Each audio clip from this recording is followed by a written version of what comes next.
네, 안녕하세요. 반갑습니다. 네, 이 시간은 그 일요일 예배에 대한 그 기원에 대해서 좀 알아보는 시간을 갖도록 하겠습니다. 많은 분들이 그 주일 예배를 지키면서 주일 예배가 어떻게 시작이 되었고 왜 우리가 이런 형식의 예배를 지키는지에 대해서 전혀 이렇게 잘 모르는 분들이 좀 많습니다.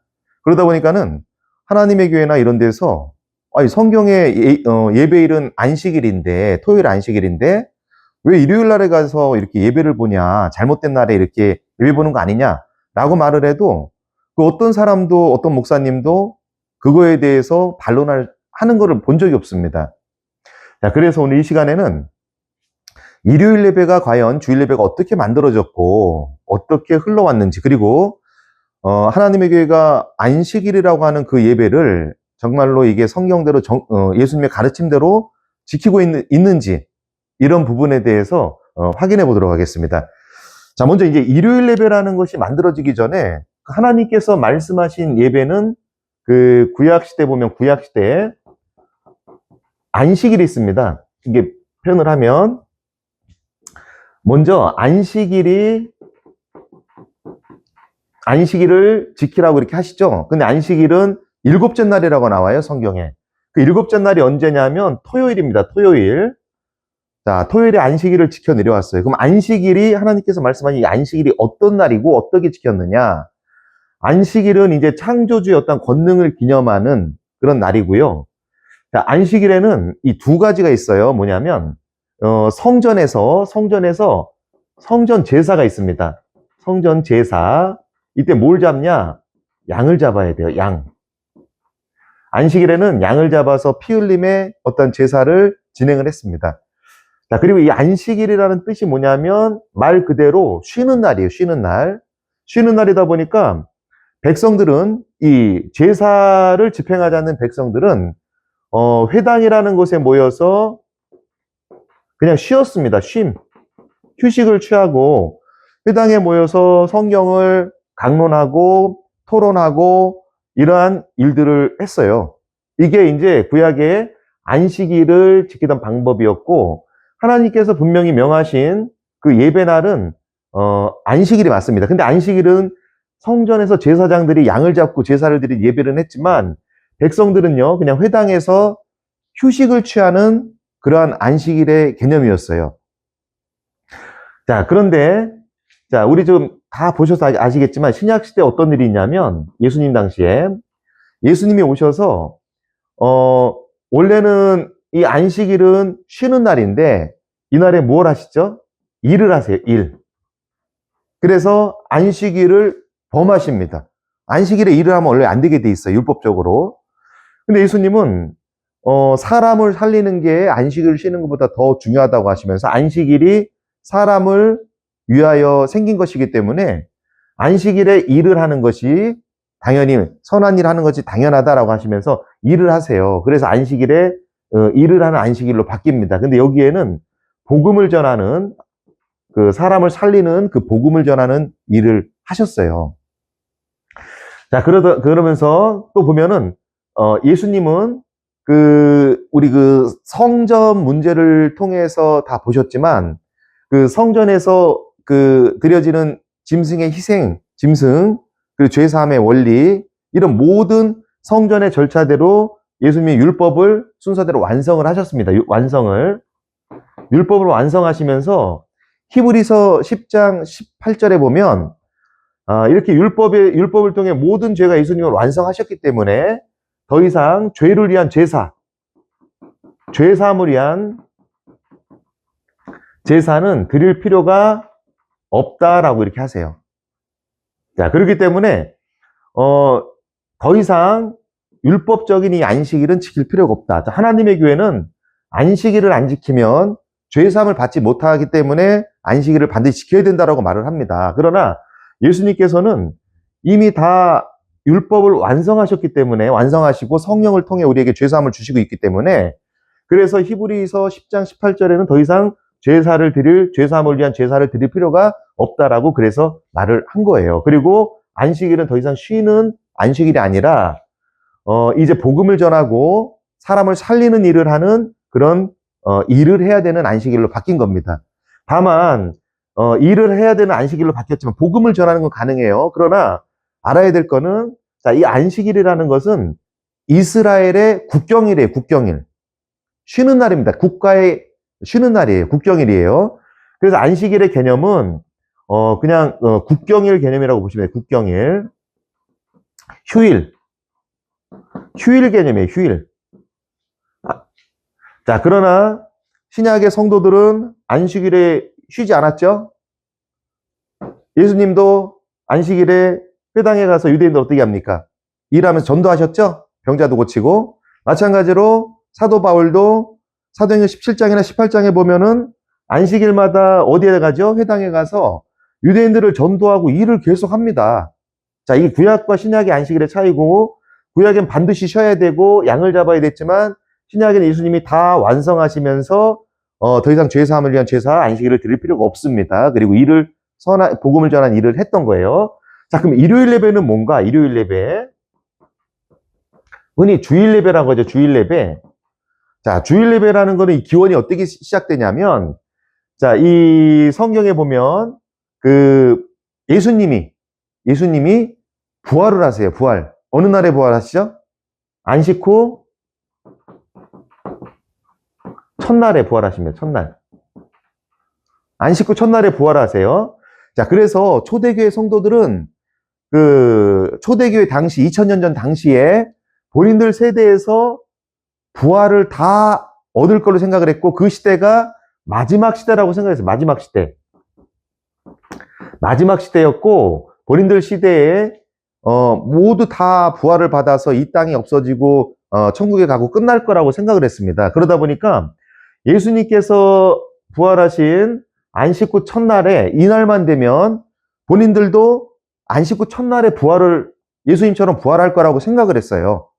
그러다 보니까 매주 안식 후 첫날, 안식일 다음 날이 되면 어디에 모입니까? 본인들의 어떤 한 특정한 장소에 모임을 갖기 시작해요. 모임을. 자, 왜 모임을 갖기 시작했다고요? 자, 이 안식 후 첫날에, 안식일 다음 날에 예수님이 부활하셨으니까 본인들도 당시에 이때가 마지막 때라고 생각을 했어요. 그 신약 성경 책을 읽어보면 나옵니다. 마지막 때라고. 마지막 때라고 생각을 했기 때문에, 그래서 안식 후 첫날, 안식일 다음 날만 되면 그때 부활할 거라 생각해서 함께 모여 있었어요. 우리 함께 들림을 받자. 이래서 모여 있었습니다. 그것이 몇 년이 지나요? 300년대까지 가는 거예요. AD 300년대까지 가다 보니까, 이게 이제 모임이 전차적으로 어떻게 됩니까? 처음에는 그냥 간소하게 모였어요. 모이는 그런 모임이 가다 보니까 제도화가 됩니다. 제도화가. 그러다 모이다 보니까 어떻게 합니까? 찬송하죠? 또 뭐도 하죠? 기도하죠? 또 뭐도 합니까? 설교도 하죠? 또 모이다 보니까 이런 모임처를 만들려고 하다 보니까 뭐가 필요해요? 약간의 이게 운영비가 필요한 거예요. 그러다 보니까 모금을 하게 됩니다. 모금. 자, 이런 형식으로 가다가 300년경에 어떤 일이 벌어지냐면 313년에 로마에서 밀라노 칙령이라는 걸 통해서 기독교가 공인이 돼요. 기독교 공인. 공인이 됩니다. 그러면서 이번에는 국가 차원에서 이제 그 기독교를 받아들이는 일이 생기는 거예요. 자, 이렇게 초창기, 초대교회 초창기에는 단순히 모임 정도 이렇게 됐지만 시간이 초대교회부터 한 200년이 흐른 상태에서는 이게 제도화가 돼요. 완전히. 그러다가 기독교 공인이 됐죠. 그러다가 321년에 콘스탄틴이 어떻게 합니까? 일요일 휴업령을 내리죠? 일요일에 휴업령을 내리면 휴업령. 자, 원래 일요일이란 개념은 나중에 이제 그 초대교회 당시에는 뭐 요일 개념이라는 게 없었어요. 당시에는 안식일 다음 날, 안식 후 첫날 이런 개념으로 썼습니다. 근데 나중에 이제 로마에서 그 요일 개념이 도입되면서 안식 후 첫날, 안식일이 토요일이었네, 일곱째 날이 토요일이네. 그러면서 안식 후 첫날은 안식일 다음 날은 일요일이네. 이러면서 일요일이라는 게 만들어진 거예요. 그러니까 원래는 안식 후 첫날의 모임이었습니다. 안식일 다음 날의 모임. 그게 요일로 적용되다 보니까 그날이 일요일이라는 걸 알게 되고 일요일 모임이 된 거예요. 근데 일요일 모임이 300년 가까이 지나가다 보니까 제도화가 되고 찬송하고 기도하고 설교하고 모금하는 일들이 벌어졌고, 약 300년 지난 기독교 공인되는 시점에서 보니까 이때는 거의 뭐 예배 형식으로 갖춰져서 거의 규례화가 되었습니다. 그러니까 매주 안식일에는, 아니 매주 일요일에는 무조건 모여가지고 예배를 봤어, 예배.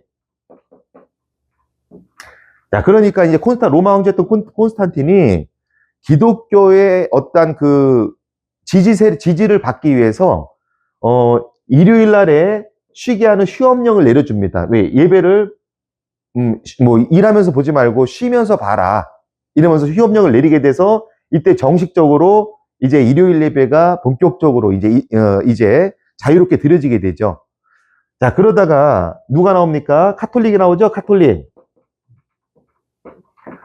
자, 카톨릭에 나와서 이 예배 형식으로 드려지는 거를 뭘로 바꾸냐면 미사라는 걸로 바꿔요. 미사라는 거 체계화시킵니다.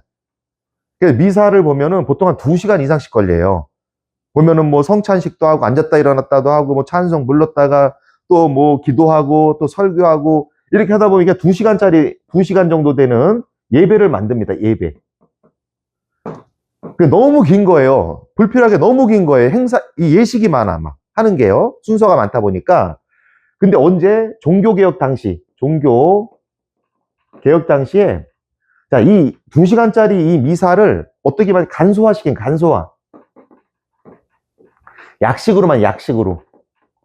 약식으로 만든 게 오늘날에 우리 개신교에서 드리고 있는 찬송하고 기도하고 설교하고 헌금 내는 방식에 이걸 예배 순서를 지키는 거예요. 예배 형식.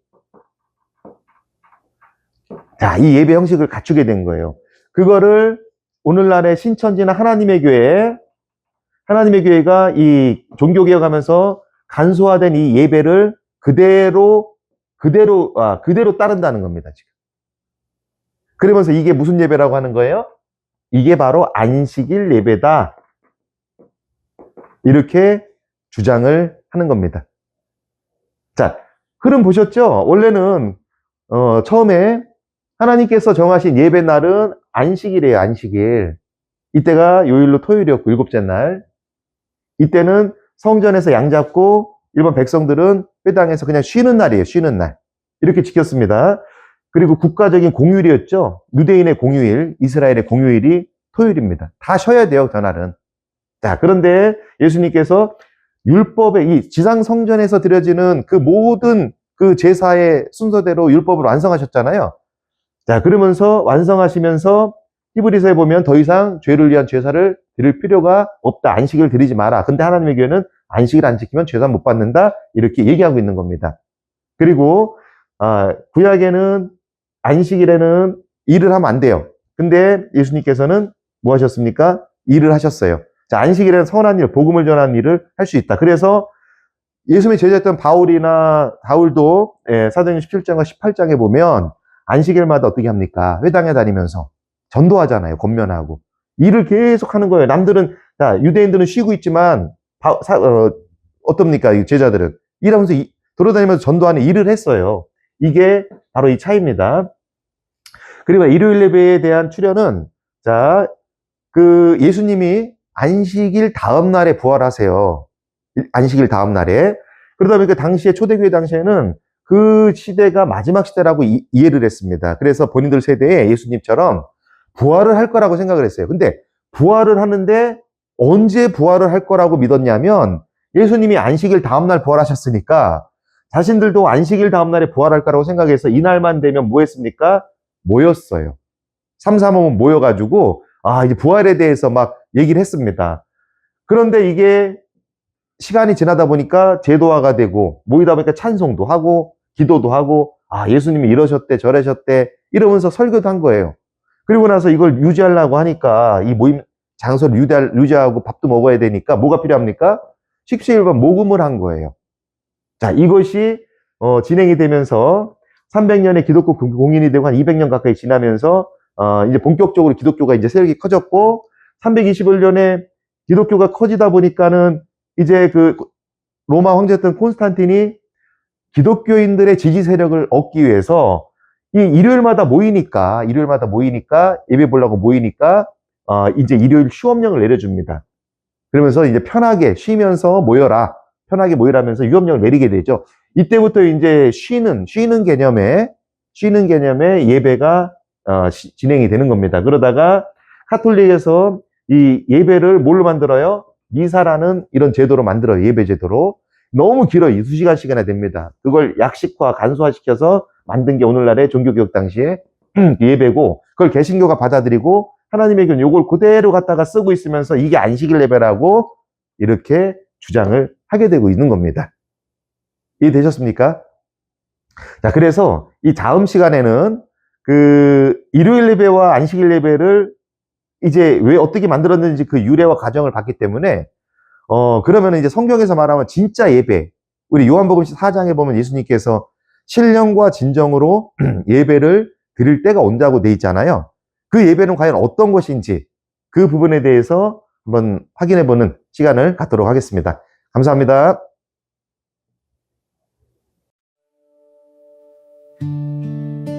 우리가 드리는 예배 처음부터 이 모습이었을까?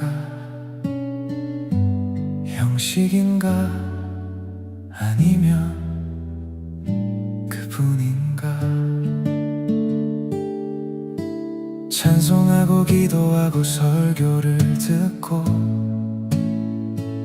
헌금을 드리고 죽도록 끝나는 흐름, 익숙한 이 순서가 처음부터 정해진 길일까? 많은 사람은 말해 이게 원래 예배라고. 하지만 시작은 달라. 식탁 위에서 시작된 이야기, 떡을 떼고 잔을 나누신 그 밤, 마지막이 아닌 시작의 장면. 그건 단순한 식사가 아니라 자신을 내어주신 사랑의 선언. 형식이 아니라 의미, 절차가 아닌 관계. 예배는 그분을 기억하고 받아들이는 자리. 보이지 않던 중심이 다시 드러나고, 우리가 잊고 있던 그 시작을 부르네. 예배는 형식이 아니야, 주님을 향한 말. 순서가 아니라 그분을 아는 자리. 떡과 잔의 그 사랑, 십자가의 그네. 우리는 그 앞에서 다시 예배하게 돼. 그분이 떠난 뒤에도 사람들은 함께 모였고, 집에서 떡을 떼며 기쁨으로 하나님을 찬양했지. 말씀을 듣고 기도하고 서로를 돌아보던 삶. 예배는 무대 위가 아니라 공동체 안에 흐르던 시간. 하지만 시간이 흐르고 교회는 점점 커지고, 질서는 생기고 형식은 굳어져 하나의 틀이 만들어졌지. 로마에서 시작된 전례, 미사로 자리 잡고, 종교개혁은 그것을 바꾸며 지금의 모습으로 이어졌어. 형식은 필요하지만 본질이 될 수는 없어. 문제는 언제나 자리가 바뀔 때. 입술로는 가까워도 마음은 멀어질 때, 그분이 찾으시는 건 다른 예배. 예배는 형식이 아니야, 주님을 향한 마음. 순서가 아니라 그분을